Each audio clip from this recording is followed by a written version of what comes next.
What's up, guys? It's McNulty here. Welcome back to the channel. Hope you guys are all doing well. So as you can see, today we are very relaxed. We are kicking back next to the stream. You could say that we're at one with nature. That's right. Because today we are going to be taking on the quite daunting task of ranking every single nature hero in the whole of Empires and Puzzles. And there's a pretty good reason why we've saved this one to last. I mean, let's be honest, some of the most tricky tanks to deal with, at least for the last however many, probably 6 months to a year, have been in the ice element. And as we know, nature's the best counter to that. So you want to find the strongest heroes in this element, and it's very difficult. Because it's hard to pick out of. Like there's so many different heroes doing so many different things. It's very difficult to know which ones are best.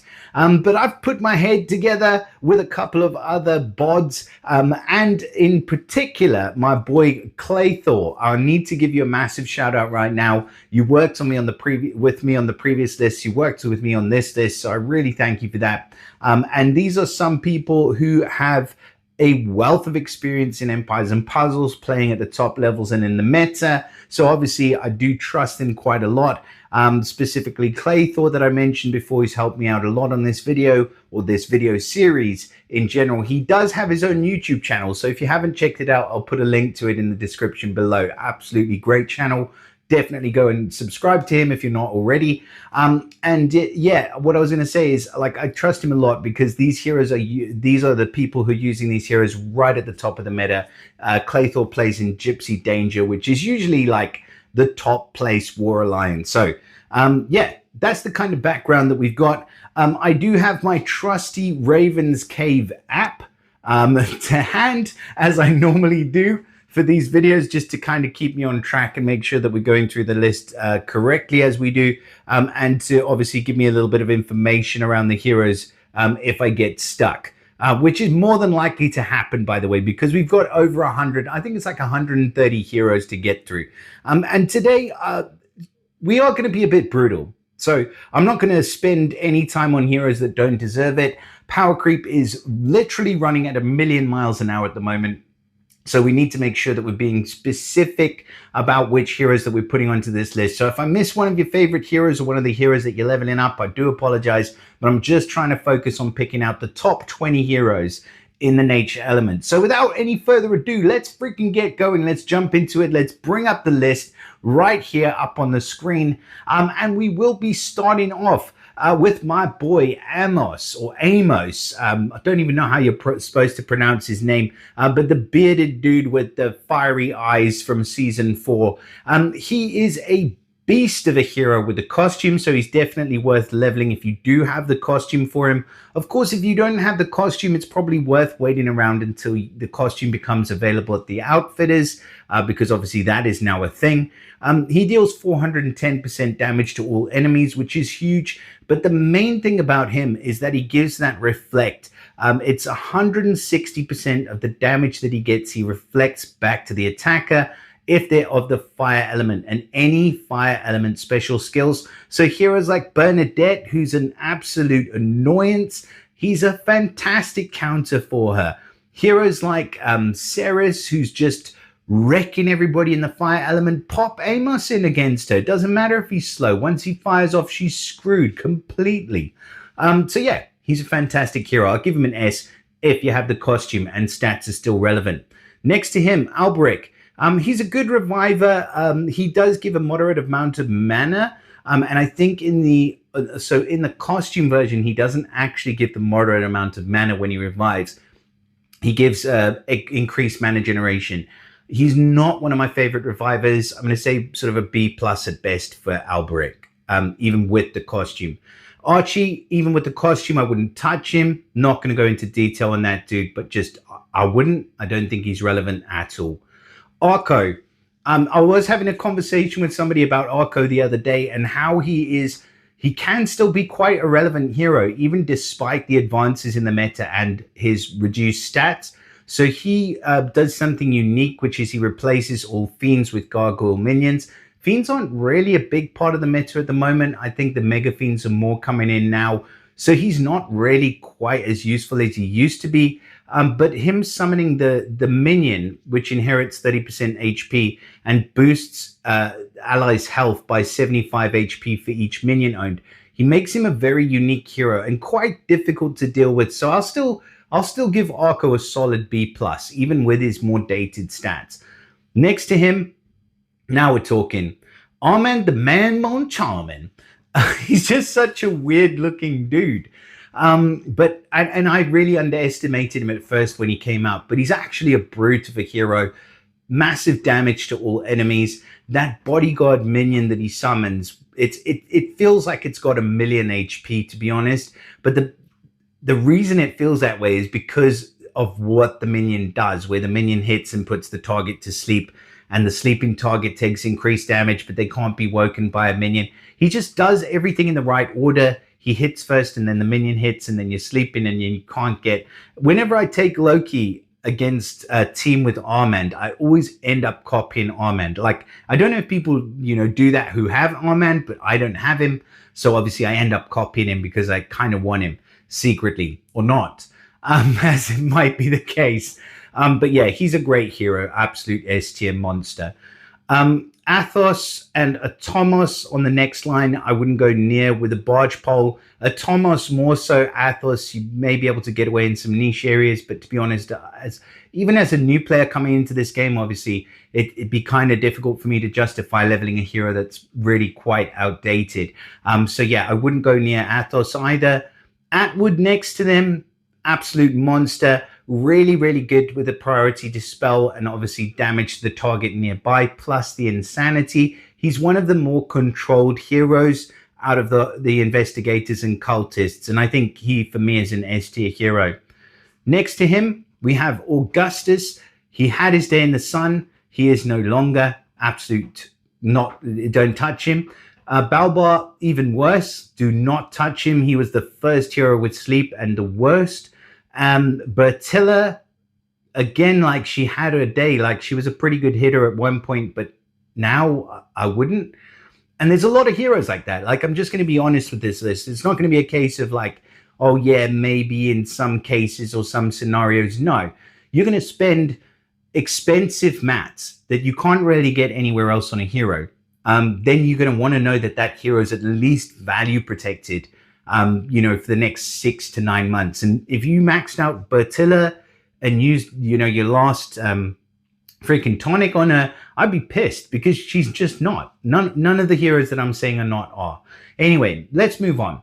Bone Runt, again, no, absolutely not. Bonzo, I would give Bonzo a shout. I do like the fact that he rearranges the enemy positions. He is relevant in terms of stats. I'm a sucker for a bard, if I'm totally honest, just with that extra mana bonus. Plus, he runs at fast speed.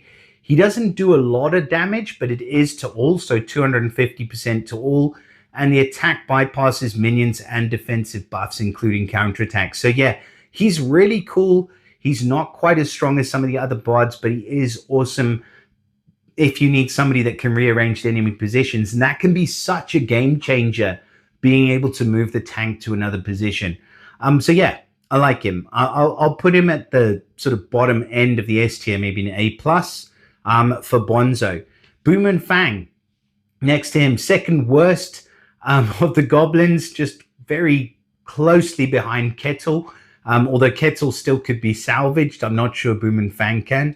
Chikao, yeah, I do kind of like Chikao, because he does hit the targets on the edges of the enemy formation, but he does dispel the buffs from them first before he hits. So he deals 300% damage to the enemies, and then if there's if the enemy's on the edges of the enemy formation, if there's only one alive, he does it to 2. But what I want to say is he puts the enemies on the edges of the formation to sleep. So obviously we know while they're sleeping, they cannot gain mana or attack, and the target gets woken once it takes damage. But the great thing is he damages on the edges of the formation, and you can kind of play with the tiles that are in the middle, and then you don't wake the sleeping target. So you can kind of make it to where maybe you kill them off, and then you kind of just shrink the goalposts shall we say, until you're just left with that one target. But like, it's cool. He works really well alongside Mega Minions. You put him alongside Armin Moncharmin, everybody's just going to sleep forever. And yeah, I think he's good. I'll put him in the S tier, I think, for Chikao, and he's one of the new school ninjas, so he's definitely got it there in the stats department as well. Next to him, Caloris.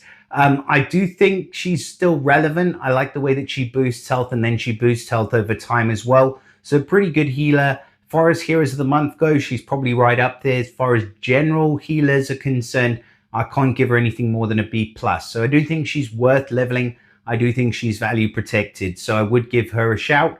Next to her, we've got Kinesia. She's not worth leveling at all. There was a point when she did some decent damage, but like honestly, until we see a massive stat boost, just leave her alone. Kongolak, if you have the costume for him, he's a pretty cool, pretty monstrous hero. I remember being decimated by him many times. Haven't seen him that much recently, so I'm not sure why that might be. Maybe just kind of gone out of style, or maybe people are struggling to use slow heroes like that nowadays. But he does do 325% damage to 5 random enemies, so he hits 5 times. I think we've got heroes like that will hit like 1,000,000 times nowadays, though, with 325. At slow speed, that's probably why we're not seeing him that much anymore.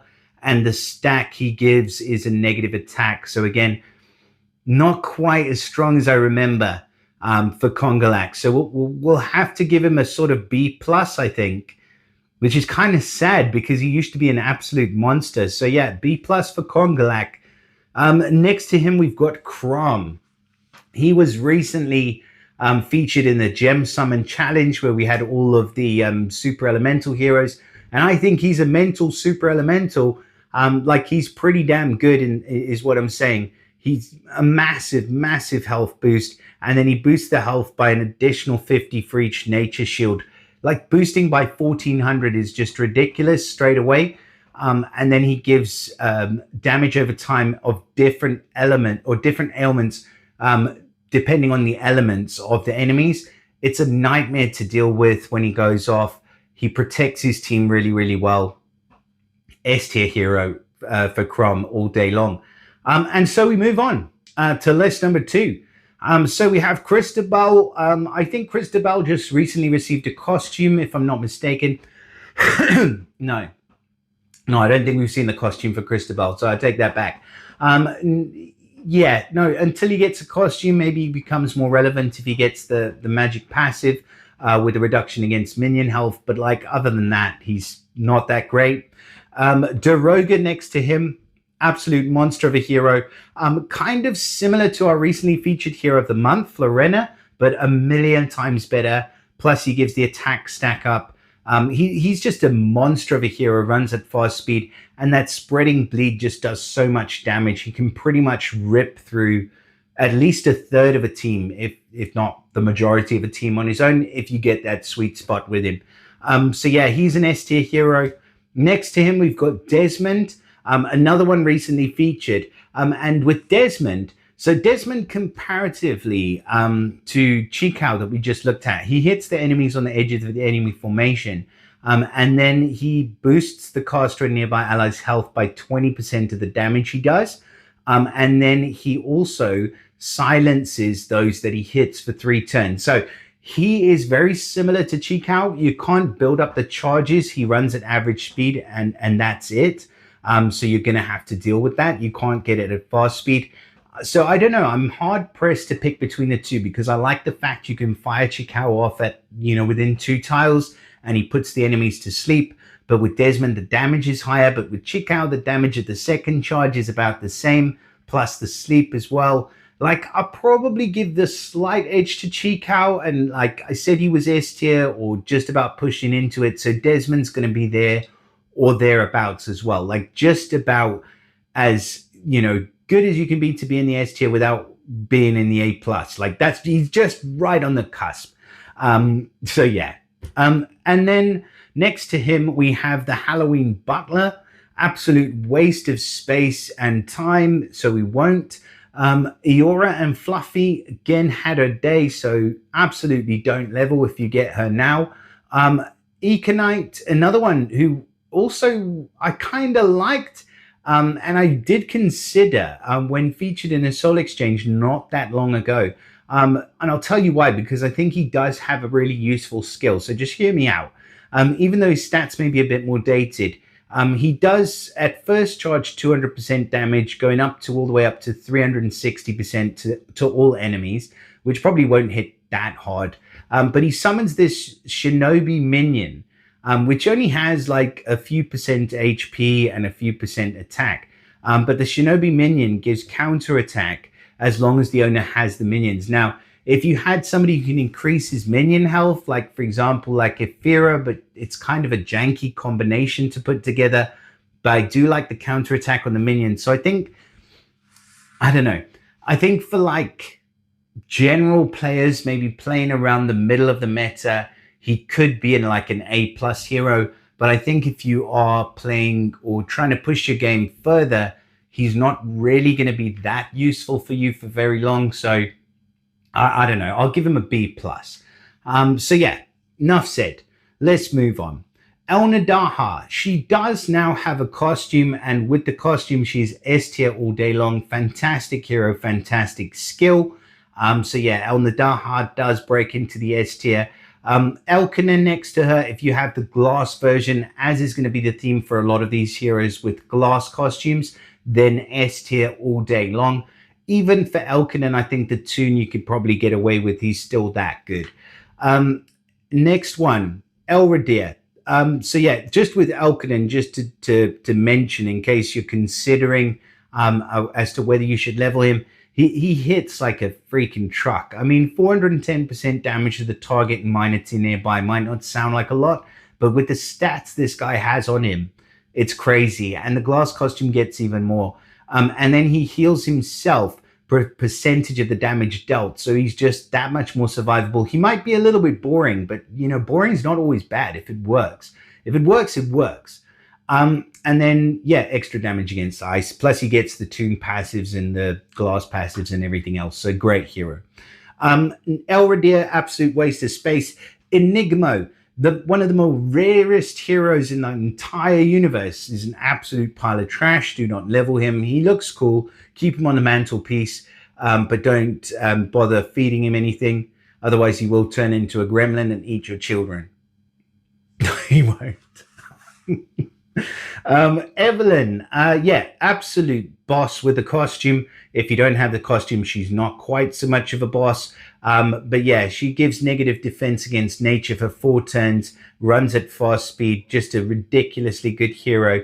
Plus, I think she gets that extra cleanse now on special skill, which is awesome.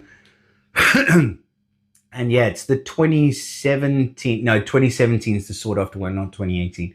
Anyways, she's still a fantastic hero if you have a costume. So yeah, S tier all day long for Evelyn. Fibrous, waste of space. Didn't even remember that he was a 5-star hero, to be honest. Like, he's just terrible. And next line, we have the mighty Ferris, still an S tier hero, despite really being on the struggling end of the stats department. He was like our first ever released construct hero. He does struggle a little bit in the stats department, but he still gets a humongous tick in the right box from me as far as what he does. Huge damage to the target nearby, bleed damage. He's got the poison core, 60% defense down against nature. He's just great. So yeah, Ferris is an S tier hero. Francine, no, even with the costume, her stats are great, but I've got her and she just, I mean, yeah, you can use her in a pinch for the elemental defense down, but she doesn't hit hard enough, I think is pretty much the crux of it. Frigg is going to be a no from me. Like, I just don't think she's worth leveling. So we're not really going to go with gradings if they're not really worth leveling. I think you might say with the costume that she could be good, but she gives negative attack with the costume and she gives negative defense without the costume. And it's dependent on the nature tiles on the board. You get somebody like, what's her name now? We're going to come across her in a minute, from the Dunes Heroes, the one that was featured, and I've got two of her, so I should really, really know her name. Ma'at, that's the one. So yeah, Ma'at. I'd rather use her with the 3 times passive and everything else. Like, you just get a guaranteed hit. So yeah, not worth it, I don't think, for Frigg. You're always going to be chasing after Ma'at's tail. And who could blame you? She's ridiculous. She's gorgeous, man. Frog Prince. Yeah. Oh, man. We go back a long way with True Detective. Shout out to you, by the way, long time watcher and commenter on the channel. And he's an absolute admirer of Frog Prince in all of his weird forms, I guess. Yeah, I kind of have seen it for a long time, but like, I don't know if he's still standing up, to be fair. In terms of what we've got at the moment, you have to be something pretty special. So I'm probably spending too much time on him, but just for the sake of Mr. True Detective, let's give this our best detective shot. So 230% damage to all enemies. He runs at slow speed. Okay, that's not a lot of damage. All enemies receive 1,300 poison damage, 1,285. That may have been increased. I can't check the background, but over 5 turns, I think we've got more than that going. Like, I mean, Daroga's got like 1,800 bleed damage or something over 3 turns. It's crazy. And then the caster receives a small amount of mana each time poison damage is applied. Okay, that's cool. So he speeds up based on the poison damage, gives negative mana generation to all enemies, and then all allies share the damage the character would receive from special skills and normal attacks for 5 turns. I like it. It's innovative. I don't think it's going to get you out of as many sticky situations as it did maybe a year or two ago. So, yeah, I'm going to say B, maybe plus. B. Sorry, mate. Sorry, True Detective. I'm just going to say Frog Prince is just not what he used to be. And let's move on. So Frond. Yeah, Frond's been given like the most buffs of any hero in the game. I still believe he's quite strong. 375% damage to the target nearby, 900 extra damage if it's boosted health. I mean, that's gone up, I think. And then all allies' normal attacks and special skills deal 85% increased damage against boosted health for the next 3 turns. Do you know what? He's probably gotten rid of it by then, so it doesn't even matter. I don't know. He's kind of weird, but also kind of cool. What do we give Frond? Maybe an A. Yeah. Fungustine. So Fungustine was one of our most earliest released slime heroes, and still to this day one of the best. You find that with a lot of the families. It's funny how that works. But Fungustine, everything just is there in the right format, and we'll see that throughout the slime family as we go through some of the other heroes. And Fungustine pretty much has mastered it better than a lot of the others. So yeah, she's definitely in the S tier, and we'll probably see more of her later. Just saying. Okay, moving on. Next page, we have Galapago or Galapago. I don't really rate him that highly, although with his costume, his stats are really good, and he has been given a buff in terms of the damage. So the fact that he destroys all minions from all enemies has to count for something. It's actually quite useful. He doesn't do anything with the minions he destroyed. It would be nice if it was like a new Grimble effect where he gives mana based on minions destroyed. That would be awesome. But it isn't. He just destroys them. He deals like 270% damage. I think that's been increased, to be fair. And then all allies get increased defense for 3 turns. Next charge. So the second tide, it goes up to 400% damage. Now we're talking, so that's decent. But how often do you get there? Probably not that often. But yeah, I guess he could be okay. Yeah. And the defense stack the defense up I'm not the biggest fan of. So yeah, we'll give him an A plus. No, I can't do it. I'll give him an A. Garjamal, waste of space, leave her alone. Garten, even though he got probably the most massive freaking nerf out of nowhere I've ever seen, he's still good. He's still really good. Although that counterattack was amazing. Like the boosted health counterattack thing, just was so good. I wish they'd have left it how it was. It wasn't overpowered. Like, you could still deal with him, but you could see he was going to become a problem, a bit of a problem. Not as much of a problem as Fergus and Bernadette, though, and you didn't do anything about them. You just created counter heroes. Anyways, let's say Burton, he boosts health of all allies by 700. He reduces max health of enemies by 700. Then he gives all allies soft skin, which is very, very good. And all allies are immune to new status elements that affect healing for 4 turns. Removes elements that affect healing from all allies. Like, it's cool. It's cool, but it's not as cool as it was. So yeah, he's still in the S tier, just not quite what he was. Gellert. He's also just received a costume. I think if you have the costume for Gellert, I'd definitely put him right up there in the S tier. He's a very strong sniper.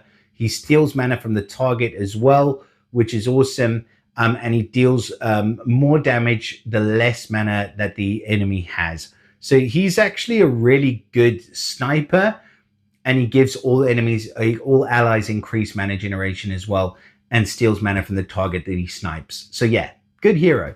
S tier. Ginger, no, just not worth it. She's scared of everything. She's even scared of her own special skill to the point where it doesn't even fire off half the time. It's just terrible. Grace, oh man, I kind of liked Grace for a while, but like now I have her and I can never ever bring her out to use her. She was a good hero of the month. I just don't know that she's that relevant anymore. I think we'll give her a B, to be nice. I think she can still come out of the box every now and then. Green Knight, right. Green Knight was supposed to be like a massive turning point in the game's history, but he wasn't. His skill just wasn't as good as everybody thought it was going to be. And when he resurrected, he was supposed to kill an entire team, but it didn't really happen. Now even less so. We'll give him a B+. Gregorian, even with the costume, he's pretty trash except for giving crit up, which the War of Three Kingdoms heroes can now do better. So I'd probably leave him alone and wait for the green one of those. Guan Yu with the costume, really, really good. Gets that bypass on the minions and does hit like a truck. So I do like him. He gives a massive amount of defense down if you've got minions. Bring him out the bag in Equalizer War. He can be Undead Horde War. He can be an absolute monster of a hero. So yeah, he's still in the S tier. Guardian Chameleon for his uses against Mythic Titans. So we'll put him in like niche S tier because he's the only one who can do what he does. But otherwise, he's pretty useless. Yeah, it's kind of a weird one with Guardian Chameleon. He removes all dispellable and undispellable status effects from all enemies. So he like literally full on cleanses everything from everyone, which again, no other hero can do it quite like that. And then he changes the element of all enemies to the element that they're strong against for 4 turns. And that works against Titans, I believe. I don't have him, so I haven't tested it, but I believe that's the way it works, and I believe that's why people love to use him against the Titans, against the Mythic Titans. All allies get plus 54% attack for 4 turns, so another reason to use him against Titans, and all allies get plus 36% crit chance for 4 turns. So another reason to use him against Titans, and also potentially with your War of Three Kingdoms heroes if you have them. So yeah, he's cool. He's really cool, but like very niche. So yeah, for Titans, S. For everything else, D. Hammer Tusk, I still have a soft spot. I think he's really good. Even though he doesn't have the stats to match, he runs at average speed, but he does a decent amount of damage to the target nearby. But he makes it so that all damage to target nearby increase by 50% for the following 4 turns. That's every single bit of damage. It's a heck of a lot faster than Franz. His stats are a lot better than Franz. It's the same amount of increased damage as Franz. So yeah, he's fantastic for tournaments. For challenge events and things like that, and also against Titans, and also just in general play. So yeah, he's a really good hero. I'll still put him in the S tier, even despite the stats. Some heroes, just their skills are worth it. They're that value protected just because of their skills. Hallstone is one that I'd like to see a buff for. I think he's kind of an awkward hero, and I don't think he makes the most out of being a construct hero. And yeah, I just think it's weird the way he works. So yeah, based on what we've got around at the moment, I'll probably give him a B. Heimdall.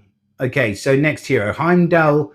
With the costume, he is an S tier reviver, one of the best, one of the top revivers in the game. Revives with a decent amount of HP and gives boosted HP after the revive, plus revives with like, what's it, 50, yeah, 50% chance. So it's really, really good. Probably, I would say, slightly stronger than Mother North. Even with Mother North's costume, even though her percentage is higher, she doesn't do the boosted health thing. So like out of the two, I would take Heimdall with the costume. Horgul, if you have the glass version, he's a monster. If you don't have the glass version, he's just a monstrosity.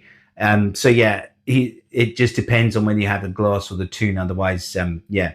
Humbert, next to him, I do have a soft spot for this one as well. I think I would put him at the lower end of the S tier, but I do like what he does. So he hits for 350% damage to all boosts, all allies' health by 25% of the damage. Remember, this is all at average speed, and all allies get increased defense for 4 turns. The defense increases every turn by 10% up to 60%. So it's sweet. It's just what you need when you need it. And he heals a little bit, boosts a little bit of health as well. I love it. So yeah, I'll put him at the lower end of the S tier, maybe an A+. Ikuturso, just stay away from him until we see what they're going to do with the Kalevala heroes. For now, it's a no. Jade, no. They've tried buffing her every which way from Sunday, and she's now just annoying, but doesn't really do much. Catalan, if you have the glass version, I wouldn't say as much. Sorry, if you have the toon version, she's definitely worth leveling, but not so much as the other ones. She used to be a monster, but yeah, we could say that about so many of these heroes, honestly. But yeah, we'll just leave it as it is.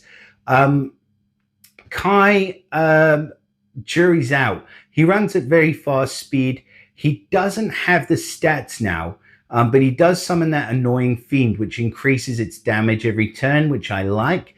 It absorbs only up to 35% of the max health, but still, on a beefy character, that's a lot of healing you need. But then we have mega fiends and stuff. So like, I said I wasn't going to get stuck on some of these, so I'm just going to say gives negative defense, yeah, negative healing as well. Like B grade, yeah, B.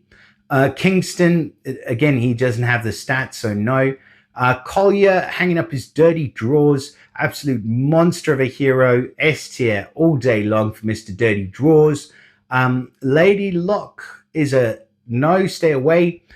Lady of the Lake, on the other hand, do not get the two confused. Do not get it twisted, because Lady of the Lake is an amazing hero. You will use her everywhere. Her minions are great. She is an S tier hero. You need the costume to make her stats relevant, though. Lady Locke, just no, leave her alone. Liadria, no. Sorry, pardon me. She had little minions that boosted health, which I thought was quite cool for a hero of the month, but they don't work independently of one another. And I found that out pretty quickly, actually, when we did the review on her. And then afterwards, I was like, I thought they worked. Each one gave like 100 boosted health, but it doesn't matter how many you have, you just still get 100 boosted health. I don't think it's fair. Anyways, yeah, just don't level her. You'll be disappointed. Leaf Whisk, not a bad goblin, but I do think stats are a bit too dated. We'll give him an A. I think he's still good enough to get an A. Liana, if you do have the toon version, I'm going to say, I think she just had glass recently. Like, it's difficult to keep up to date, to be fair, in terms of the glass who's been released and who's not. Once they come out with the final one, then I'll be like, yeah, they've all got glass. But yeah, if you get the glass for Liana, then yes. Toon for Liana, I do have it. I haven't leveled it yet, but I do think I will get there eventually because she's still worth it. That toon passive is strong. The snipe is very, very strong. The stats are there.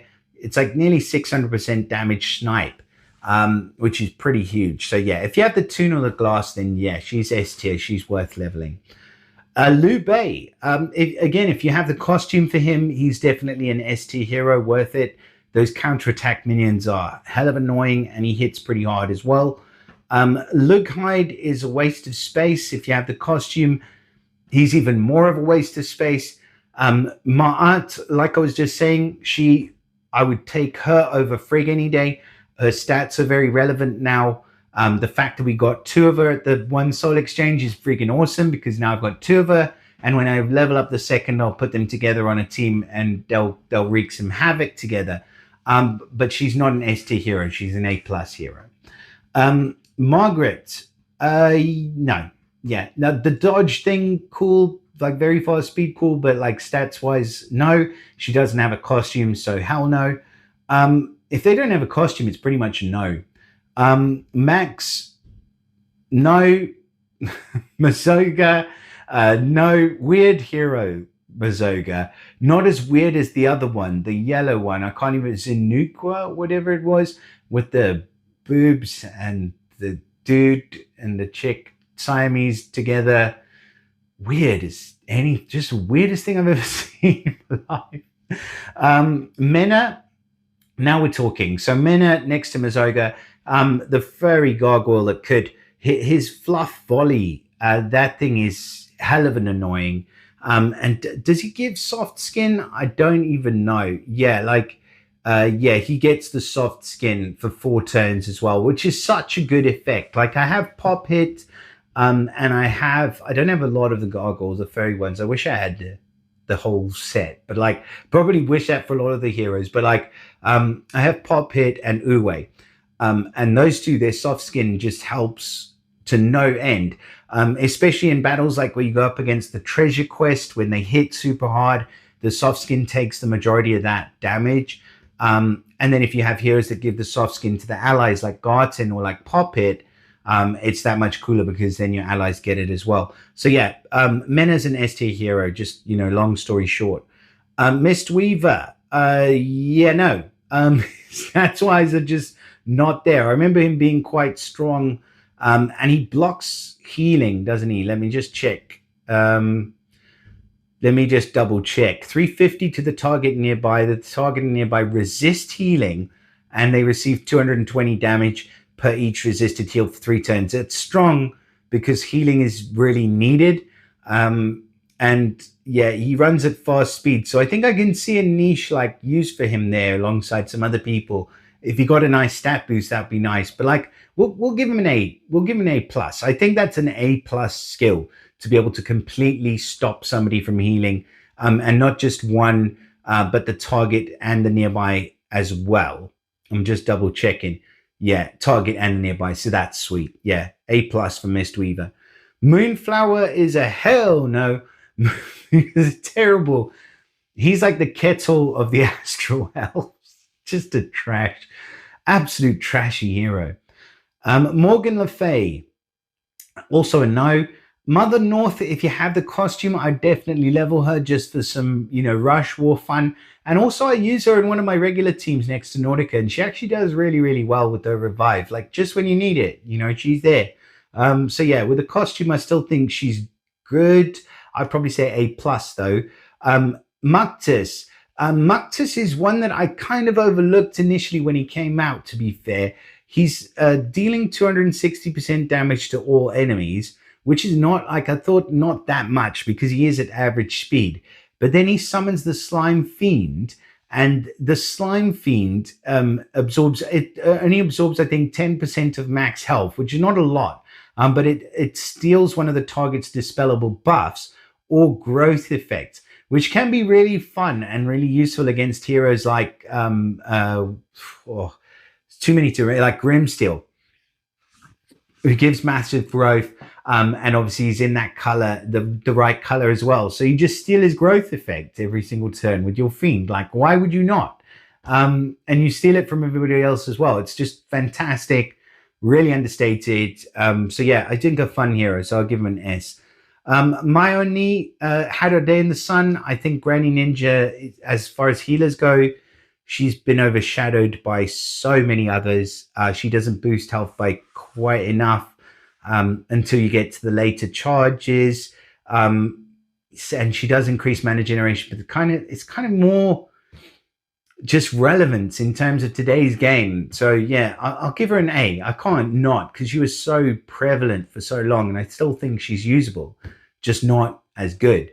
Nogu. So one of the champions heroes. What does he do? I think he does extra damage. Yeah, boosted health to max health reduction. Like, it's a weird niche kind of talent. Probably an A for him, just based on where his stats are and his passives, but nothing else really. Peregrine. Now we're talking. Okay, Fawns, pretty much all of them are getting an S tier because of their passives and stuff, so I don't really need to explain too much else. But overall, she's a really good hero, so yeah, Peregrine's S tier. Peridot, not worth worrying about. Phileas Fog, pretty good for the elemental defense down if you need it, but not much else. And Priority Dispel can be cool in the right situations if you have his costume and everything else. But like, other than that, probably like a B grade hero. Pip next to him. Pip is an S tier hero, despite the fact that he's a bit all over the place. He doesn't seem to know exactly what he's doing, but he actually hits like a freaking truck. And when he does, like, you know about it. And he gives out bleed damage as well. He doesn't get a mega minion, which is kind of weird, but he gives increased damage from the bleed damage that he gives out as well. So it's kind of like a give and take situation, and it sneaks up on you, and before you know it, you're dead. And Pip did it, like, and he's that good, and he can hit. He can be the difference between, like, if you've got one target left on the field, he'll just take it out because he hits it 3 times. Just, you know, wham bam, thank you, ma'am. And yeah, Pip's cool. Pip's great. Prince Siegfried, on the other hand, no, not on the other hand. Prince Siegfried's pretty cool.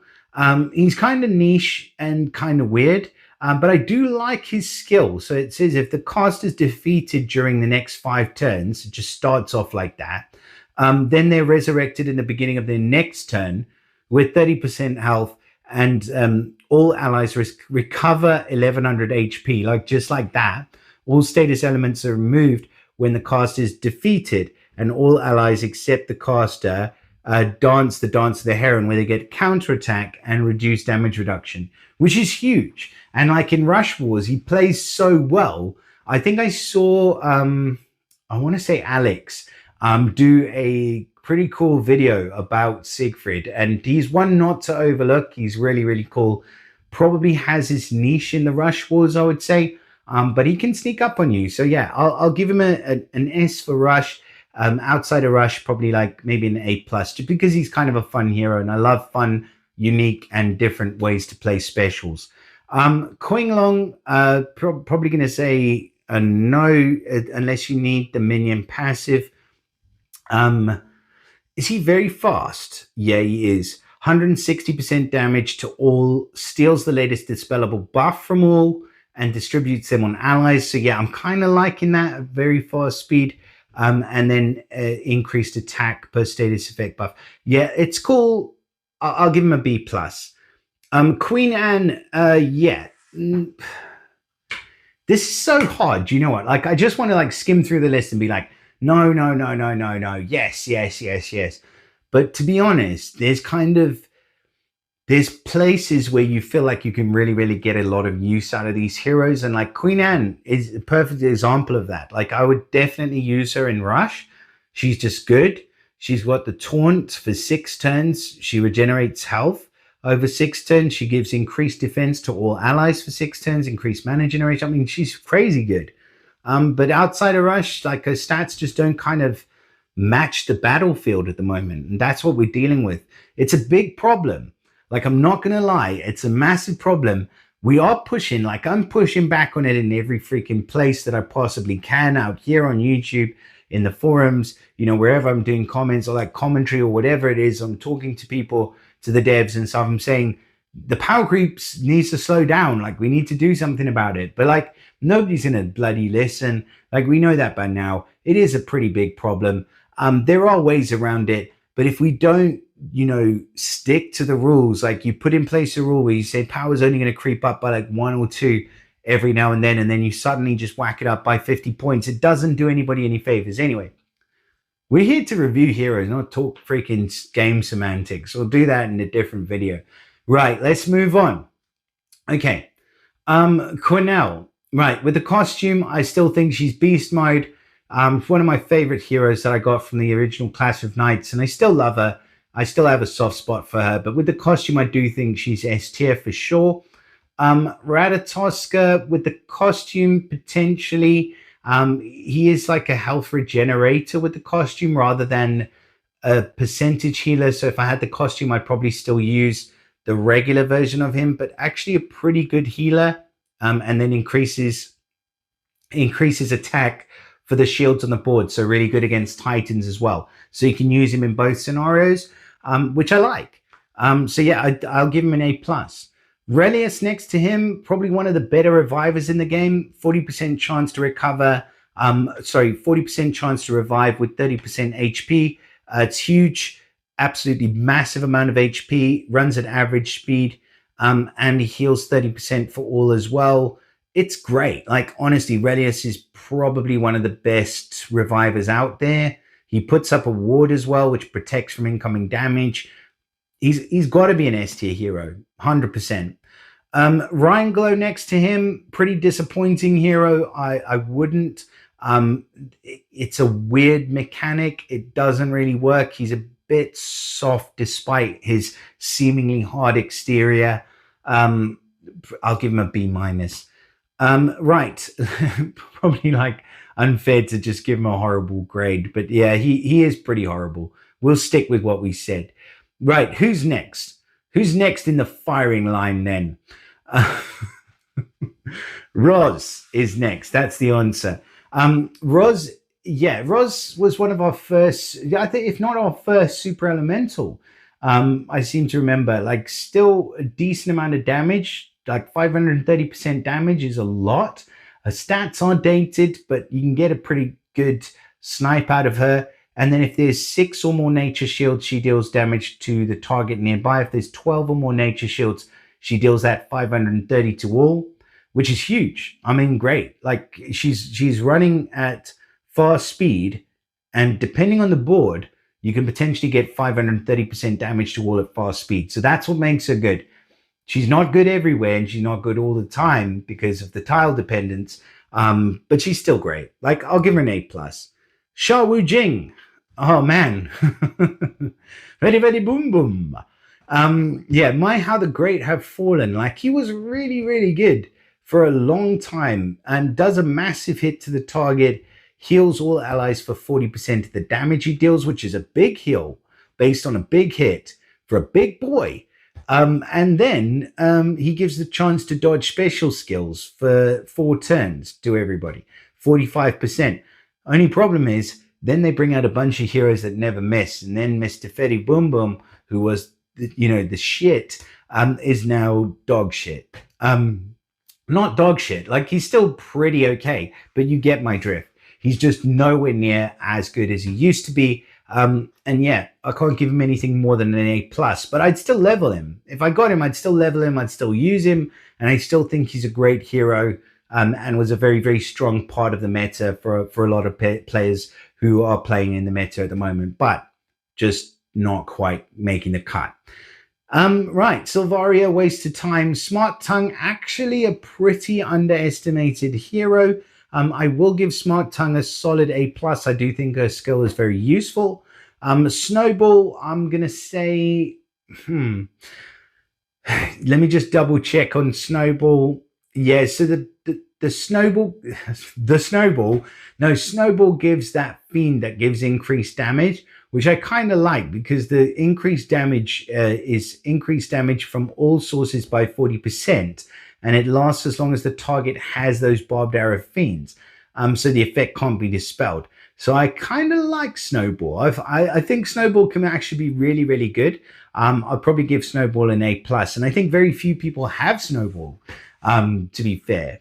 Because she was only featured like once, I think, in a pets portal, and then never seen again. Stats are terrible for, by the way, but still the skill is worth it, like I say. So she's got to get an A plus. Spartoy, he's got a costume. He's actually pretty brutal with his hit to all, and then summoning the Fiend for all as well. So yeah, he's got to be right up there, close to the S tier. Yeah, we got to put him in the S tier. I think he's an S tier hero. Spiff next to him. So Spiffy McSpifferson, let's just refresh my memory on him. He gets lasting bypass for defensive buffs. That's huge, actually. But it's only for the caster. And then he deals 585% damage to the target, and the caster gets a lasting 50% chance to dodge special skills. I mean, it's brutal. It's rough. Only problem is, like, you take someone that can never miss, and then it kind of cancels out the effect. So I'm not the hugest fan of Spiff. I think he's close because it's a strong snipe and he's running at fast speed. So yeah, that's got to tip him over the edge. So yeah, we'll say the combination of effects, he's kind of like the new Xiaowijing, like fast speed version, but only to himself because he's super selfish for some reason. So yeah, I'll put him in the S tier. Fuck it. Too many heroes. Let's just go. Stain Tongue next to him. Pretty dated in terms of the stats. It's negative accuracy to the target and then decreasing the accuracy and then poison damage, but not enough poison damage. A hit, but not a hard enough hit, even though he's running at fast speed. So like, yeah, B plus. He's probably worth leveling. I'd still use him, but like I'd find that he was a bit underpowered in, you know, where I need him to be superpowered, supercharged. Like I need him alongside Guardian Gazelle to get the most out of him. Starlass, yeah, she's an S tier hero. She does a humongous amount of damage to the target and nearby enemies. Her special skill never misses, you know, like we've been saying. She automatically does extra damage to the hit enemy and consumes mana, 75% mana from the hit enemy every time their mana gets full for the following 3 turns. It's difficult to time it right because she runs at slow speed, but if you get that sweet spot, or she hits you at that sweet spot and you're just about to charge and then you have to get back to nothing and then it's game over. Like she's great. Yeah, S tier. Suni, another S tier hero. Another one that's like a very rare hero because he was just like a flash in the Monster Island portal and then completely gone again. But I do love him. I do think he's great. 550% damage to the target. He runs at fast speed. And then if the target's of the ice element, he does damage to the nearby and dispels buffs from the target nearby as well. And reduces the mana of the target nearby. And a further decrease per each removed status effect up to 40%. That's huge. All it has to matter is if the target is the ice element. So you just target the ice element. Obviously makes him a bit not that great on defensive teams because you can't pick who's going to target, but on offense, guy's a beast. Right. Tamitomo, the first hero that never missed. And then the Astral Elves came along and then everybody never misses. So yeah, he's still pretty good. He deals more damage based on the amount of health the target has. If it's got more than 50% health, he deals more damage. So you can kind of get away with firing at first charge. And then you build up to the next charge because you know you don't really need it as like it's kind of weird. It can work. And I do think he deals a boatload of damage. Honestly, getting up to 700% damage at the final charge if the target had more than 50 is just crazy, and 400% otherwise. It's cool. Yeah, I still think he's an A plus hero though, not quite into the S tier. Tarlak, my boy is great against Titans. Obviously, he boosts health of all allies in the costume version, so definitely worth having. And then it increases the attack for the following 5 turns. And it increases by an extra 20% attack each turn. It's just crazy. It's great. Really good hero against Titans. So yeah, for that alone, I'll put him right up there towards the S tier with the costume, that is. And yeah, that's enough said. Tarlak's great. Teddy. No, I don't. I don't like him. Like I know he's featured in the Soul Exchange at like 15 souls or something, but then I thought that was overpriced for him, because he like puts all enemies to sleep, but he only does like 180% damage. So basically, you're just setting it up to where the enemies can receive more damage. But that's all you're using him for. And or if you have a team full of like Mega Minion summoners, but then there's counters, lots of counters for those as well. And then Teddy's like just a waste of a spot on your team, I feel like. And then, yeah, it's just, it's not great. So yeah, I'm not a fan of Teddy. I'll give him a B just to be like kind. Teleria is a no. Telonius is a potential yes, but only if you like playing dot, and you need somebody who can increase the damage over time real quick. Otherwise, a no. The Hatter, still like the Hatter, still think he's relevant. So 400% to the target and minor to nearby. Kind of low on the damage considering, but he steals all the dispellable buffs from all enemies at one go and randomly distributes them on all allies. That's the strongest part about it. You're going up against a buff heavy team. You obviously steal all the dispellable buffs, not undispellable, and there are quite a lot that can be undispellable nowadays. So you've got to be careful who you're taking him up against. But against the right team, he can be absolutely the most awesome and fun hero to play with. And then he summons a little minion, which is neither here nor there. So we'll give the Hatter a solid A with the costume. Theodosius, my boy, massive damage to all enemies, reduces the duration of all enemies' active status elements and all enemies' active status buffs by 3 turns. Basically, hits all, basically a cleanse, basically a dispel, all at the same time. And then gives all his allies increased defense and all his enemies decreased defense for 5 turns. He's beautiful. Absolutely beautiful. Except for the fact that he's butt ugly. And he's an S tier hero. Toxicandra, Foxy Toxy. She's great with the costume now that's just come out. Absolute S tier hero all day long, no doubt in my mind. Vainamoinen, terrible until we see something maybe in the Kalevala. Who knows? They've had long enough. They probably won't do anything with him. But yeah, as it is, I wouldn't level him if I had the costume. Varus, I am not 100% sure about Varus. So let me just double check. He's running at average speed. He hits all with the Moonrise Strike, gives the bleed damage and the negative accuracy. He's kind of a nothing really hero. He's not that good. He's okay. I'll give him a B plus probably. Vesalius is an absolute no-go. And then moving on to Winifred. I still like Winifred because she's a bard and I have some uses for the bard sort of talent with her alongside Lady of the Lake. I can get Lady of the Lake to charge within 9 tiles, which makes it cool because she charges Lady of the Lake in 9 tiles. But other than that, her damage is really not that great. It used to be really good, but just not anymore. I can't give her anything more than a B plus, I'm going to say. Zandrella also still has her uses in certain situations, but again, stats are more dated. I'd probably take Roz over her now, just with the way that things have changed.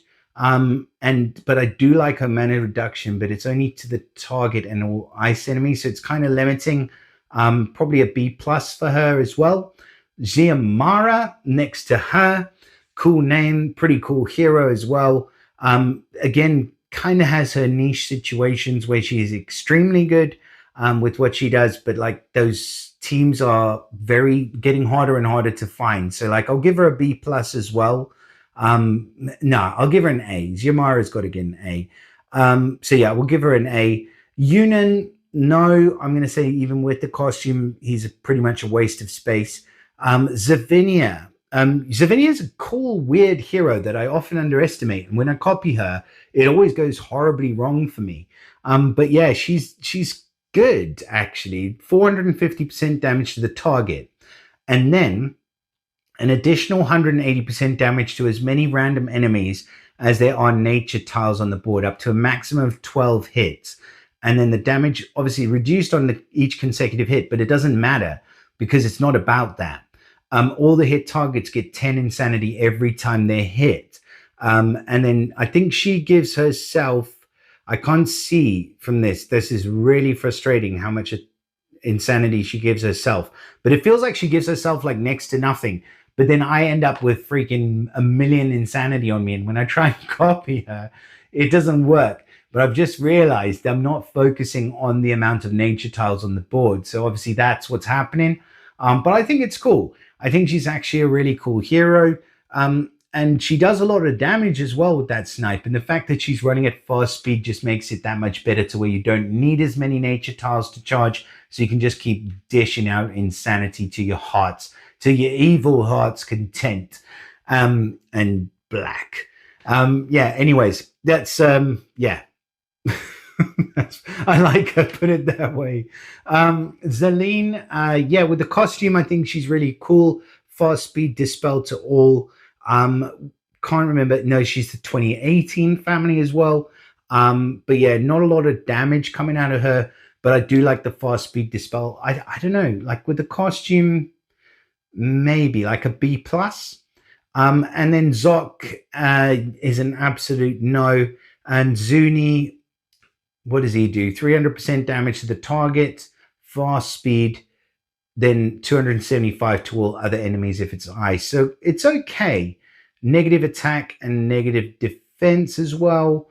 Like, I give him an A plus. He's nothing like crazy. He's kind of a comical looking character. Like, I feel like he comes out of some kind of comic book or something, like that's not got any place in the world of Empires and Puzzles, if you know what I mean. Like, he kind of feels a bit out of place. Like Tergaruk. Like, Tergaruk always seemed like I felt like we were going to raid Shadow Legends when she came out. But like, anyway, that's all beside the point. Zuni's not worth leveling. And so we kind of are at the end of where the Raven's Cave gets us up to. And that means that I have put together my own little janky ass list of heroes that have just come out, released since Nyaneth stopped putting out content on the Raven's Cave, which is horrible for all of us, but I still love the website. And honestly, if she ever does start it again, I will be 100,000,000% behind it. So yeah. Anyways, here's my janky ass list that is up on the screen now. And these are the more recently released nature heroes. So we've got, starting in the top left-hand corner, we've got Zhao Qing, who is actually pretty good. I didn't really rate Zhao Qing that highly initially when he came out, but a 40% heal, cleanse, and then transfers what he cleanses, the elements onto the opposition team, and then he gives a reflect on top of that. I know it's only a 60% chance to reflect, plus he gets the minion passive. I think he's a solid A. I'd give him a solid A. And then we have Penelope.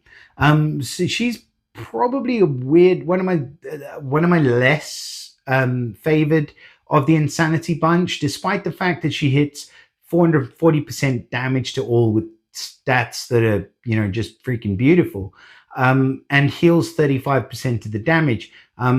Plus she gives dodge. Like, she does a lot. She runs at slow speed though, and she gives herself 55 insanity. So I feel like even though she does a lot, she needs to be doing all of that to keep up with her speed. And insanity heroes really seem to work best when they run faster. So yeah, in her case, I'll give her an A plus. Don't get me wrong, she's not bad at all, but she's not quite there to break into the S tier. Next to her, we have Dodd Grom, the much hated on Valentine's Day hero. In fact, I kind of like him. I don't know why, but I think he's quite useful. I never did get him, but I think if I did get him, I would have definitely maxed him because I do like his skill. I think he may be a bit underrated. So 4-turn taunt, 80% counterattack for himself, and 35% decreased damage reduction while he's got the counterattack on.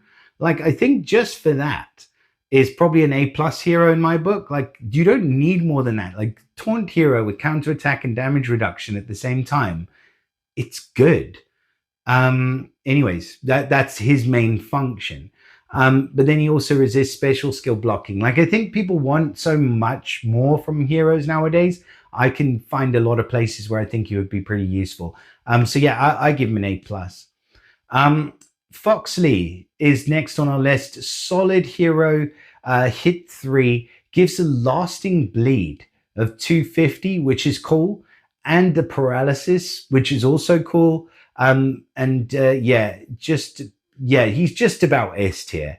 I think, yeah, I think he's pretty close. And then if you give him the extra healing passive as well, where he reduces the healing by 50%, that definitely pushes him up there. That Fox's passive just would push him over the edge for me. I think he's got to be in the S tier. And then Ito next to him, just mega damage, boosted heal, for 25% of the damage. He's great. And I would put him in the S tier. Sorry, I was just trying to double check what I wrote because, to be honest, is half the challenge is just to remember the names of all the people on this list nowadays. Back in the day, when I was like, 25, it was so much easier. No, but seriously, Ito is an S tier hero. I keep, like, every time I look at him, I just think of this flashback to the thumbnail that I did for the video when I did the review on him.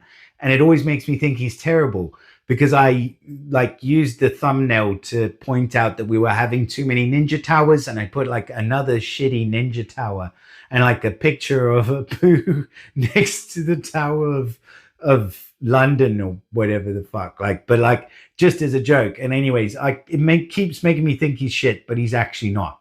That's my point. He's an S tier hero. He's really good. Don't listen to me. Bramble.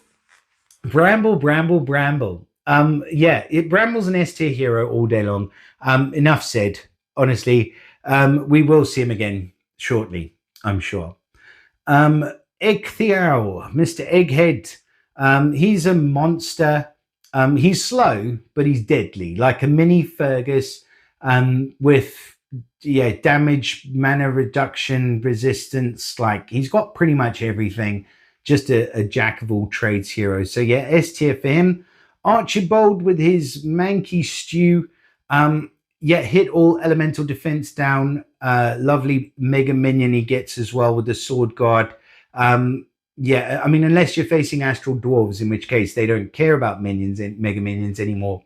Just sucks, like stupid passive. Anyway, unless you're going up against them, Archibald's a monster. S tier for him. Elissa, 50% heal. That's massive. She gets that flight momentum passive, which I've actually been enjoying quite a lot on Zaza. I do think it really, really works. And she gets the reduced health against the mega minions, which is what the Astral Dwarves one should have stayed at, to be fair, because it was supposed to be the Magic Carpet family's passive, but then you just popped it on the dwarves, which is dumb. And it should never have been popped on any single hero in the game because you're just kneecapping an entire family of heroes. Anyways, Elissa is a great hero. She does that thing where she kind of flips everything on its head. She flips the mana and everything on its head. I had to write some of these down because obviously they're not on the Raven's Cave, so I'm looking at the same thing you're looking at. But I like the fact that she weakens the Mega Minions and that she heals for 50%. And that also she gets that great family bonus with the flight momentum. So moving on, we've got Dagger on the list as well. Whoa, Dagger's a beast. Like, Dagger's a freaking monster. Just hit all, burn, poison, death, destruction, and mayhem all around, and increasing the damage of all of that burn and poison. Like, he's great. I love it. I wish we had more heroes who were just like that. Just like, I do one thing and I'm here to do it, and I do it freaking amazingly. That's all you need. Like, just go for it. Go all in on sleep. Like, someone who just permanently sleeps one character. That's it. Like, you can only do it on one character. Like, I don't know, just something innovative and interesting, not boring and overcomplicated. Um, Next to him, we've got Grendel. We just got Grendel's mother. I missed the review on Grendel's mother because I was sick as a dog, and I do apologize because I really wanted to get around to it. Maybe next time she's in the portal, I will catch up. But Grendel, the anti-hero of the story, he is great. So he gives elemental defense down first for 40%, and then he smacks everybody in the face afterwards, which is actually really cool. Plus, he gets the empowered resist against mana reduction, where if you try and reduce their mana or his mana, he boosts his health by 600 and gives himself 10% mana. It doesn't make sense, but it's cool. So yeah, he's a really, really good hero. Plus, he's at fast speed, which is awesome. Sadie, yeah, I like her. I think she's a great sniper, little pocket rocket sniper, 550% snipe. Silence, I think, for 3 turns, and then negative 64% defense against specials, but you can't remove it, which is awesome. The only thing is she decreases her own health, which is kind of shitty as well, because you need boosted health to get it back up. You can deal with that. She's still good. So yeah, what's Sadie going to get? An A+, I think. Vertigo. Okay, so Vertigo I kind of left off of the list until last minute, but I had to pop him on there just because he was our more recently released hero. And I've had a chance to have a look at and also chat with people who have Vertigo, and he's not quite as impactful as he was sort of tipped off to be. So I'm not saying he's bad.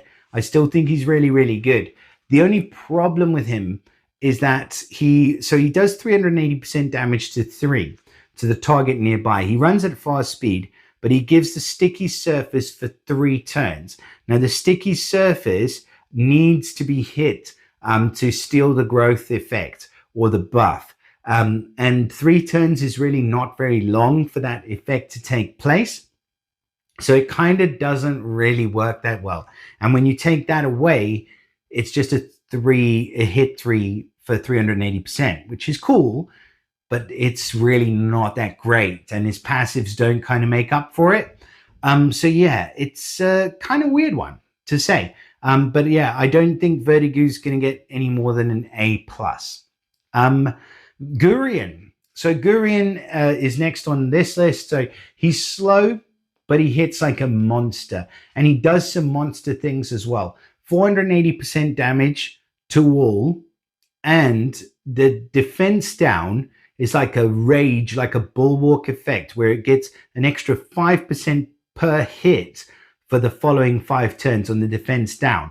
So humongous against Titans and things like that, but also pretty awesome against whole teams because he hits so hard. I can imagine when Rush comes around, he's an absolute monster of a hero. And then he gives the Slime Revive status to himself for the following 5 turns. So if you kill him, he comes back, you're going to do it all over again. And yeah, I think he's freaking great. Yeah, I think he's an S-tier hero for sure. Leone, the jungle cat.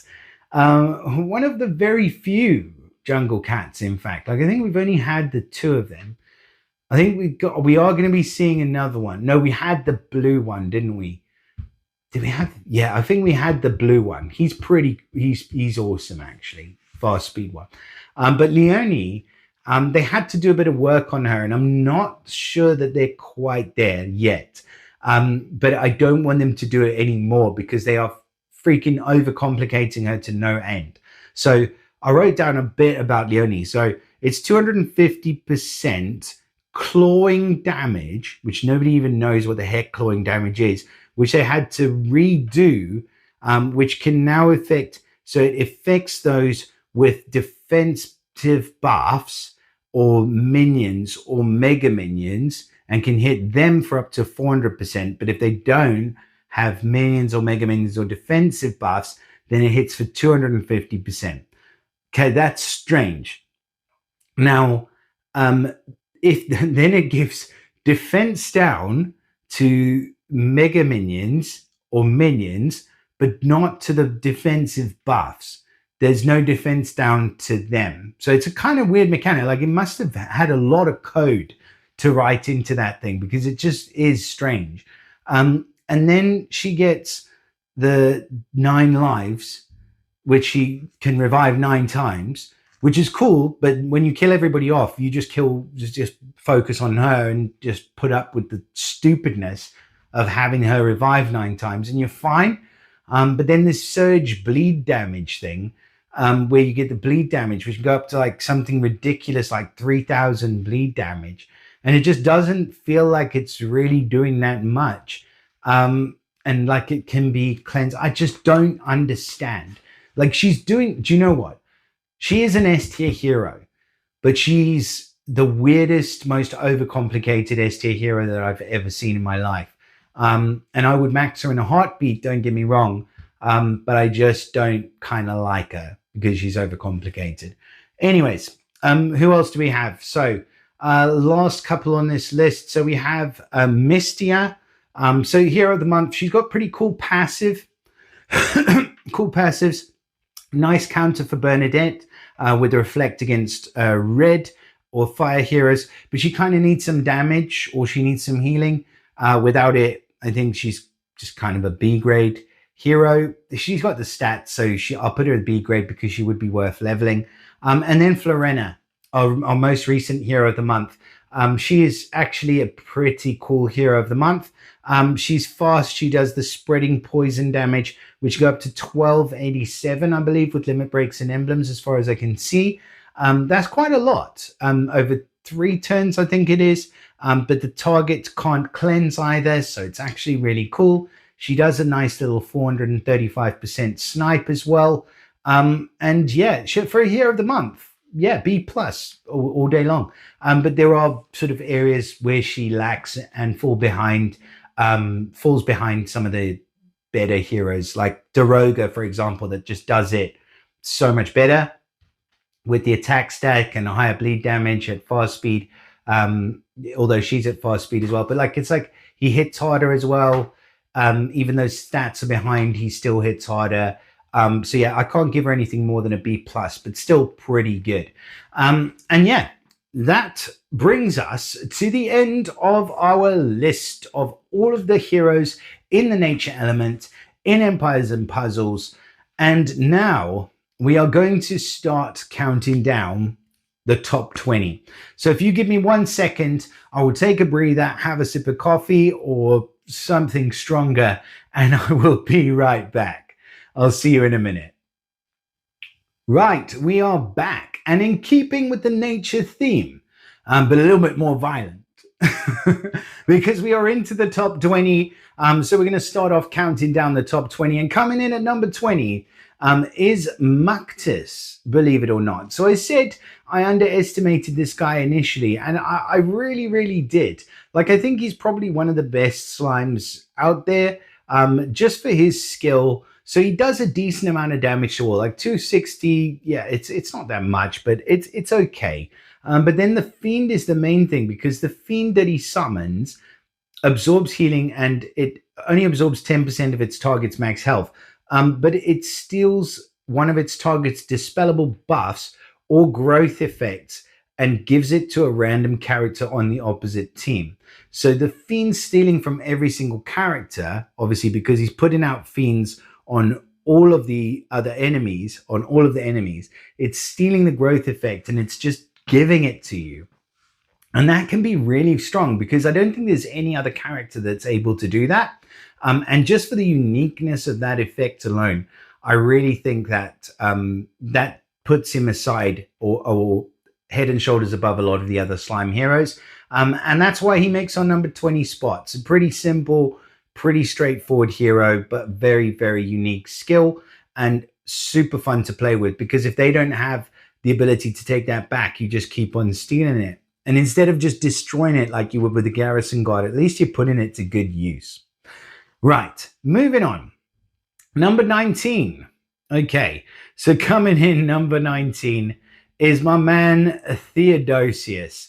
Just a beast among beasts. Just a brute among brutes. And yeah, he deals a ridiculous amount of damage, honestly. 450% damage to all enemies is huge. and he reduces the duration of all allies' active status elements by 3 turns, and reduces the duration of all enemies' active buffs by 3 turns. So it's basically a cleanse and a dispel. Plus, he's running at slow speed. So he's kind of like a Snow White effect, but like he hits a lot harder because his stats are better. And then all allies getting increased defense for 5 turns, and all enemies getting decreased 30% defense for 5 turns. Super strong hero. Only reason he's in number 19 is because he's running at slow speed. Otherwise, he's absolutely incredible. And he doesn't have a mega minion, but he does have those cool passives where he resists mana reduction as well. Not so cool if you're trying to take mana reduction heroes against him, but otherwise pretty damn cool. And that's why he makes on number 19 spot. Number 18, sipping on a wine and looking fine, is Alyssa. Lovely Alyssa. So yeah, she is lovely. She is a great hero as well. The flight momentum, like I said, means that she speeds up. She can pretty much fire off at fast speed right away. 50% heal now, not 42% as it says on this card. She flips all attack, defense, and mana generation ailments into undispellable buffs. So they're not matching, but it does say they're matching. They're like 40% or 44%, which is good still. And then the nearby allies and, caster and nearby allies resist new negative mana effects for 4 turns. Remember, you flipped them on the head anyway. So now you can't get any new ones for 4 turns. And their mana is increased by 10% for every resisted effect. So if you've got somebody who's trying to reduce mana, you're screwed because everybody's going to be charging faster. She's going to be charging faster because of her flight momentum. She's going to keep healing for 50%. She keep reducing by her passive the health of your mega minions. So those aren't going to be as effective. She's just a really, really good hero. And that's why she makes our number 18 spot. Coming in at number 17, banging on her drum and having some astral fun, it is Maegwyn, however you say it. So she is our number, what was it now? 2019. She's our number 17 spot. Of course she is. So yeah, with her astral brew and her complete resistance and disregard for mega minions, she recovers 50% health for all allies, which is huge. She regenerates 600 boosted health over 4 turns as well for all allies. And then all allies receive damage by 30% for 4 turns. So, add that all up with her class and her passives, especially the minion resist one, and you've got yourself a pretty damn awesome hero. And that is why she makes our number 17 spot. So coming in at number 16, my boy from the Ninja Tower, the shitty boy, it is Ito. Yeah, and like I said, I always have bad thoughts about where this guy came from. But actually he is a really good and really deserving hero. So he gets the charge mechanic. They also get the passive with the resistance against minions, but it's just regular minions. So it's not mega minions or decreasing minion health or whatever it is. But each charge does quite a lot. So 400% damage to the target, boosts all allies' health by 25% to the damage dealt, and the target gets negative 35% mana generation for 2 turns. That's at super duper fast speed. So it's kind of like Zaza. Zaza does that, but a bigger snipe. And she's a very, very new hero, or newer than he is, but still pretty good. Sorry, pardon me. And then second mana charge, which is average speed now, you're getting 425% to the target and the nearby enemies, and then boosting the health by 25% to the damage dealt. Plus, he's giving a negative 40%. That's 40% negative mana generation to the target nearby for 4 turns. Then if you hold out to charge 3, it's all out mayhem. 450% damage to all enemies, boost health by 25%, and negative 45% mana generation for a whopping 6 turns, and you're out of the game. Just like that. Negative 45%. You're basically turning everybody into snails at that rate. And that's why he makes our number number 16 spot. Gosh, I've got to get my accounting right. So coming in at number 15 is Mena. Mena from the Gargoyles, the furry boy that could with his fluffy, wuffy arrows. Yeah, he's freaking great. 390 to the target nearby. 390 to the target, minor to nearby. Get it right. And then at the end of the turn, he casts the Fluff Volley. So the Fluff Volley deals 150% damage, but it reduces the mana of each hit enemy by 5%. We're going to see a common theme running through a lot of these heroes, and that is mana reduction. Mana reduction is extremely strong, and yeah, a really, really versatile effect. So it's definitely one that he deserves. And I think he's definitely, he's definitely one of the stronger heroes in the bunch of the Gargoyles. I think out of the Gargoyles, it would be, for me, be Mena. Pop Hit is actually still really brutal. And then, probably Uwe, but like Uwe's slow, but he still does a heck of a lot of damage. But yeah, Mena's right up there. And that's why he makes our number 15 spot. So moving on, number 14. We have our first entry from the Untold Tales 2, the Dwarven Bunch, which is my boy with his weird flute and something looks like a hole in his hat. But yeah, he looks cool, actually. I do like him. So Ott's claiming our number 14 spot for his own. And that is because he's just an incredible healer. I mean, he is a fast speed hero, but he boosts health by 600 for all allies. And then he gives the Firestorm Ward as well, which reduces incoming damage from special skills.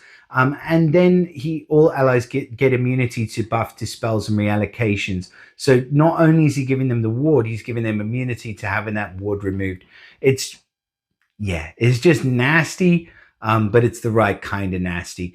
And that's why he makes our number 14 spot. At number 13, surprise, surprise, it's another slimy wimey. And this one is the OG. That's right, Fungustine is coming in at number 13, and with good reason. She is just the personification of everything a slime aspires to be. She boosts the health of all allies by 1,000, just straight up 1,000. Cool, like just pick a random number, 1,000. Yeah, let's make her do that.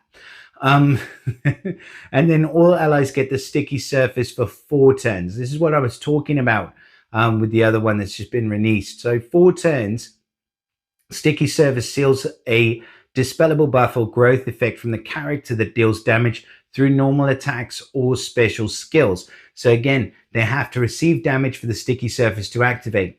If they don't receive damage, it doesn't activate. If they don't have buffs, it does nothing. If they don't have growth effect, it does nothing. So you need that 4 turns in order to be able to steal effectively using the sticky surface. Plus, if you don't really get the advantage of that, at least she's got a freaking 1,000 boosted health on you. And then all allies get 20% increased defense for 4 turns. Plus, all allies are immune to buff dispels and reallocations for 4 turns. Can't remove any of the buffs. Common theme between Fungustine and Ott that we just looked at.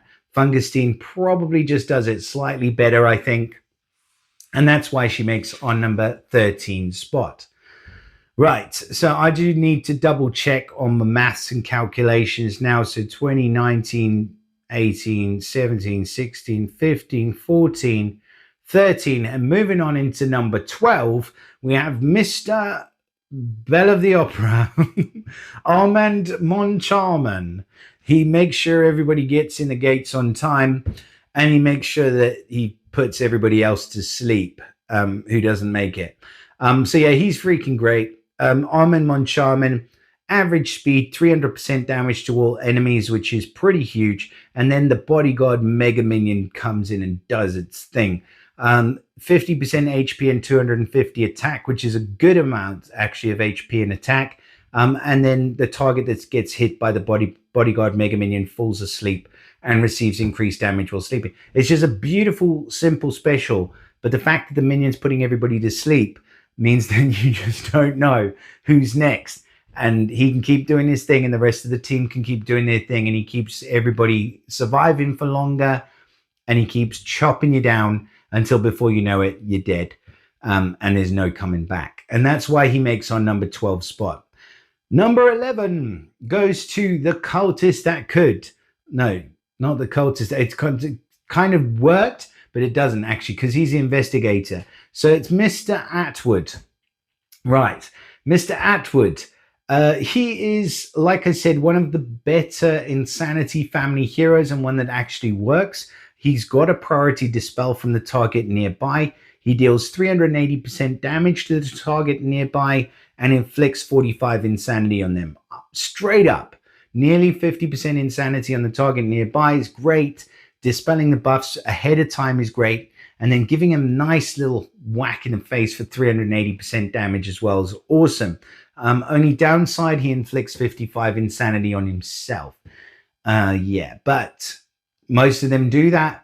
And that's just the price you got to pay for using these guys. So aside from that, though, he's a pretty awesome hero. And that is why Mr. Atwood makes number 11. Coming in at our entrance into the top 10, we have this dude bashing down the doors of the halls of Beowulf? No, Hrothgar's halls, isn't it? Anyway, Beowulf's like, yeah, he's the hero of the story. So he's banging down the walls of Hrothgar's halls. It is Ecgtheow. And Ecgtheow is, he's always aspired to be like Hrothgar, but he couldn't quite do it. But he can kind of, but he does it a bit slower. But he's still really, really good. And that's why he's making our number 10 spot. So his special is at slow speed, 500% damage to the enemy with the highest remaining HP. So no need to target. He'll pick it out himself. Deals 300% damage to all the other enemies, and reduces the mana of the enemy with the most mana by 50%, and reduces the mana of all other enemies by 30%. It's huge. It's very debilitating. He makes a great tank. He has the benefit of never missing either, which makes him even better. And yeah, he makes our number 10 spot pretty easily.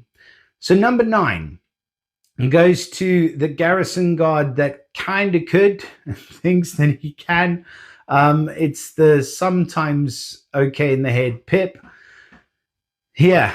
What can I say? He's actually really good. Like, despite the fact that he looks like he doesn't know what the heck he's doing, he is running at fast speed. He does deal 350% damage to the target and to 2 random enemies, which actually in some cases makes him better than a hit 3, but in most cases doesn't make him worse than a hit 3. So I hope that makes sense. But yeah, 350 to 3 at a minimum, and potentially to take a single target out is kind of what I'm saying. All hit targets receive 447 bleed damage. Of course, that can go up with limit breaks and emblems. And all enemies take increased damage from the bleed status element for 3 turns. So he does the bleed damage, then he increases it by 50%. So whatever you can increase the bleed damage up to, you can add another 50% on top of that.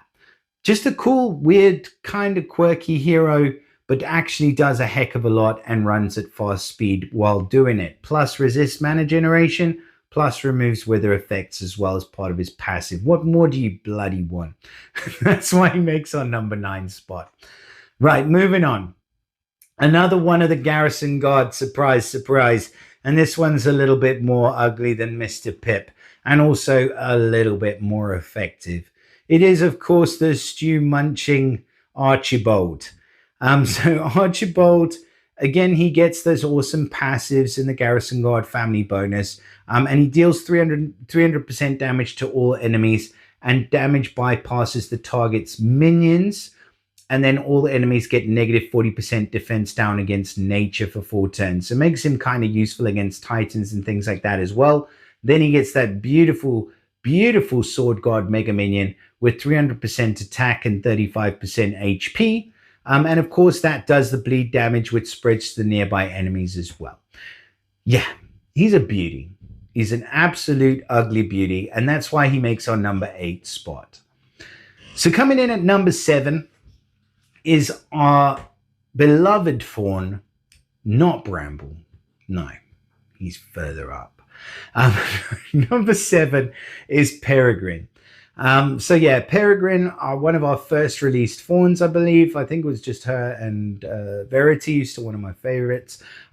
So yeah, fawn family bonuses and passives are just absolutely off the charts. They resist pretty much everything, including insanity. Peregrine deals 400% damage to the target nearby, gives an enhanced dodge, so the caster and nearby get 55% dodge, and that lasts until they successfully dodge 5 times. Kind of a problem when you come up against heroes that can never miss, but then not everybody can never miss, and if you can miss, Peregrine presents you with a massive problem. After the enhanced dodge ends or is removed or replaced, the ally gets 70% attack increase for 5 turns. And remember, she gives this to herself and to the nearby, as well as doing 440% damage to your faces.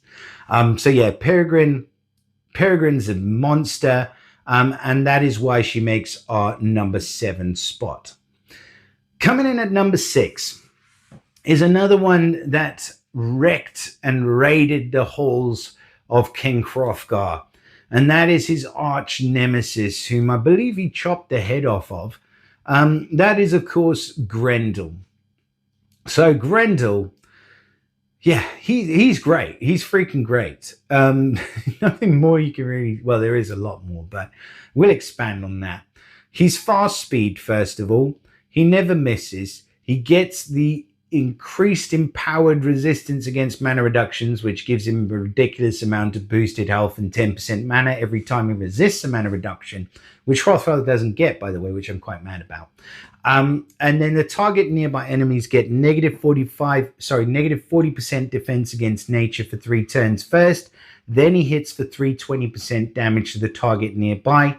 Then the target nearby get 591 bleed damage over 3 turns, which can, of course, be increased with limit breaks and emblems. And then the caster regenerates 810 HP over 3 turns. Tell me how that's all fair. He's not the most brutalist of heroes, but on an attacking team, he's an absolute giant, and can be pretty good on defense as well. But mostly for the attack, that is why he makes our number 6 spot. So moving on, and we're getting into the top 5 now. Things are getting hot. I just want to double check my place again. Bear with me. That is correct. Correctamundo. Such a dumbass. But bear with me. We will get there. And the list itself is what actually matters, not the person presenting it, right? It's all about the heroes. Let's keep it that way. So, number 5. Hanging up his dirty drawers. It is the beloved Kolya. Yeah, it's laundry day for this dude every single day. And he's doing it right. He's, fluffing out those underwears. He knows exactly what he's doing with his dirty drawers. And yeah, he's got the freshest smelling underwear in the whole of the Garrison Guards. And he's also a pretty damn good hero. So obviously the same passes that we discussed before, the resistance against mana reduction and obviously removal of wither, that is very strong. Dispels a buff from all enemies. Don't know why you can't dispel all of them, but a buff will do. 300% damage to all enemies, 6% damage per removed status effect up to 330. Again, kind of weird. Why does he have to do that? I don't know. Doesn't really matter. He's still good. Summons a Shield Guard Mega Minion with 65% HP and 180% attack. And the Shield Guard Mega Minion safely cleanses the latest cleansable ailment from all allies each turn. So he's got everything in spades. Like, he's a priority dispeller, which is very strong. Even though he only dispels a single buff, it's still extremely strong, because that one buff can be the difference between you taking a counter attack to the face and you taking no damage whatsoever. So that is very much the name of the game when it comes to this guy, is the order of his special skill. The fact that he deals that damage afterwards and extra damage doesn't really make that big of a difference. It's cool that he gets the Shield Guard as well. That adds to it. And that, of course, cleanses every turn. So he's not only a dispeller, he's a dispeller and a cleanser at average speed. and he's got damage attached to that as well. The only thing he doesn't do is heal, but he leaves that up to people who are not busy taking out drones. So that's why he makes our number 5 spot. Now, moving on. Number 4. One of our, again, like, it's weird actually. Some of the first released heroes into the portals always seem to be some of the best, and they kind of stick around for longer than you'd expect. And I think, yeah, obviously that's probably with good reason. We just can't always spot it at the time. But this dude I did not spot, or this thing, whatever it is. Grovert makes our number 4 spot. So Grovert, obviously running at fast speed. He, after the special skill's been cast, and this is kind of key, he increases the mana of himself by 20%, which is kind of cheating, isn't it? Like, you cast your special, and part of your special is giving yourself 20% mana, which is awesome. Don't get me wrong, but it's kind of cheating too. The Moth Dust passive is ridiculously good. Really, really frustrating in Equalizer Wars because it gets cleansed off and then everybody falls asleep. So that is a big tick in the right box for all the Moth's heroes. Plus, him giving himself extra mana means that he's at fast speed, but he makes himself faster. Summoning the Moss Mothling Mega Fiend for the target, and the Fiend damaging with 260% attack every turn. Now, I know it says 260, but I swear that Fiend hits for like 900 every single turn. It's very, very strong.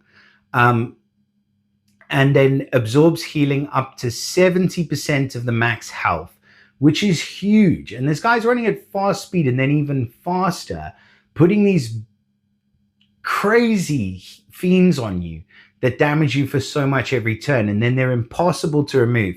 Plus, he's sprinkling you with bloody moth dust every 5 seconds. It's too freaking much. And on top of that, when summoned, the Moss Mothling Mega Fiend, there it is, gives negative 50% mana generation for the owner as long as they have that Fiend. It's just a crippling, annoying, brilliant hero. And that is why he makes our number 4 spot. Right, moving on. Top 3 time. These are the biggest of the big boys, and we are starting off with the smallest of the big boys, which is my boy Dagger. And he is an absolute monster. You may notice that I've had to change my scenery a little bit. The door behind me is different, and that is only because my phone freaking died because this is such a long video. However, we have a job to do and we are not quite done yet. And we're starting off the top 3 with my boy Dagger, the coolest looking hero that's come out of the Untold Tale Season 2. And he's here with good reason, to be fair. First of all, he just smashes the whole battlefield up. So he hits every single enemy, deals a pretty decent amount of damage actually, even though you wouldn't know it from reading his card. But it's a lot of damage that this guy's dishing out. And then on top of that, he never misses. Plus the damage bypasses minions, and then he dishes out mega poison damage to all enemies, and he gives increased damage from burn and from poison. And guess what type of damage over time he dishes out? That's right, it's burn and poison. So everything about this guy is awesome. He basically is a one-man wrecking machine, so that's why he makes our number 3 spot, just because he can pretty much completely destroy your team and wreck your day if you're not ready for it. So yeah, he might be small in stature, but he's a freaking awesome hero. And I'd love to see his face. I'd just love for them to just crack his mask open just so that we can see the mental green bearded man behind Dagger's skull mask. Maybe one day, maybe when he gets a costume, he'll take it off, right? Okay, so Dagger makes number 3. So number 2, there's only 2 spots left. And coming in at number 2 is the Fawn to rule all fawns. The healer that just never says die and just honestly just is the best freaking healer in the game at the moment. I reckon he's pretty well up there with the top healers in the game. And that is, of course, the sparrow wielding Bramble. He's an awkward looking hero, isn't he? But like, first of all, like I said before, the Fawns family bonuses are so strong. They cannot be anywhere except top like 10 in most of the elements at the moment. But yeah, they resist pretty much everything, including insanity as well. And then on top of that, he's an excellent healer. Like his average speed, he recovers 50% health for all allies. Okay, we've seen other heroes in this list like Alyssa that can do the same. But what makes him stand apart is that he gives all allies 20% mana after 3 turns. Now, if you remove the effect, he gives them 20% mana immediately. So there's no, like, you can't get around it. You can cleanse it, you can dispel it or not. It's your choice. Whenever it goes, they're getting 20% mana. And on top of that, he safely cleanses all status ailments from all allies. So before he puts that effect on, he safely removes any other effects that could potentially prevent you, prevent that effect from being manifested or being blocked. It's so good. It's so simple. It's just poetic. It's fantastic. And he makes our number 2 spot. And that means that number 1 spot in the nature element is going to go. It's going to go to another Untold Tales 2 hero, and it's going to go to the most recently released hero. Now, I never usually do this because obviously we don't often have enough information, but Fafnir is our number 1 hero. And Fafnir, if you've had a look at any of the top raid defenses, you know, go through the top 100 now. After you watch this video, go to top 100 raid defenses. I guarantee you are going to see Fafnir littering the top defenses, and with massively good reason. This hero is a freaking monster. Kind of easy to underestimate, to be honest. I did when I was doing the initial review of Fafnir when he came out. And they are all guys. I've double, triple checked this, by the way. But yeah, Fafnir is just a freaking monster, especially good on defense as well, because he is of the fighter class, so he gets that revived talent. He gets that massive frost damage with the frozen core. Obviously not so great against the Untold Tales 2 heroes because they kind of have an innate resistance, an empowered resistance against it, but still super strong. And then on top of that, he's running at fast speed. He attacks with the Frostfall Strike, dealing up to 2100 damage to the target nearby, extra damage against fire, which is okay. I mean, it's kind of the wrong element, but doesn't really matter because 2100 damage is really quite high. It's higher than, what's the other one? The red one. I completely forget the name now. From the Untold Tales 2, but the fire one, he hits for like 2000 damage. So this guy's got an extra 100 points on that. But it's not just that. The damage after he hits, the damage that the target and the nearby enemies receive is increased by 35%. And that's all damage that the target and the nearby enemies received. So it's like that kind of Franz effect that we were talking about with Hammer Tusk a bit earlier. If you've been watching through the whole video, if not, then welcome. But yeah, that effect makes it so that he sets it up so that every single other person on your team just smashes at 35% harder, whether it's dot damage, whether it's tile damage, whether it's special skill damage, it's all getting an extra 35% power, which is huge. And he's not done because the target and the nearby enemies reflect status effect buffs to a random character on the opposing team for the following 3 turns. And what happens when you're trying to cleanse off these horrible effects that you've got? First of all, the frost that's coming in. Second of all, the 35% increased damage. Most cleansers, what do? Most cleansers give buffs, and he's going to reflect those buffs back to the opposing team. So you're kind of screwed unless you got someone like Bramble, in which case you can do the safe cleanse and stuff like that. But if you can't, you're pretty much screwed because he's still going to throw that buff down, that buff reflect down, and you're still going to end up just gifting the opposition a win. And that, my friends, is why Fafnir claims the number 1 spot, even though he's so new. And even though he's relatively untested, he's definitely making the rounds. And I guarantee this is not the last that we've seen of this little dwarf. So yeah, we've done it. We've cracked through the whole entire list and we've picked out the top 20 heroes in the nature element for Empires and Puzzles as of right now in July of 2025. So please do let me know in the comments which heroes you feel may have been excluded. It was a very difficult list, to be honest, to put together. And like I said, I did try and get as much help as possible where I could. But there's bound to be a few of your favorites that you think may deserve an honorable mention. So please do drop us a comment and let me know who it is. Otherwise, I hope you guys have enjoyed this video. Yeah, hopefully we'll be looking at doing more in the future, and hopefully we'll be able to go through and to do the epics and the rares so we can put together a whole compilation of heroes that will help you on your journeys and help you to focus and know who to level up. So that's all for now, folks. Drop us a like and subscribe to the channel if you guys aren't subscribed already. Share it with your mother, and I'll see you again in the next video. Bye for now.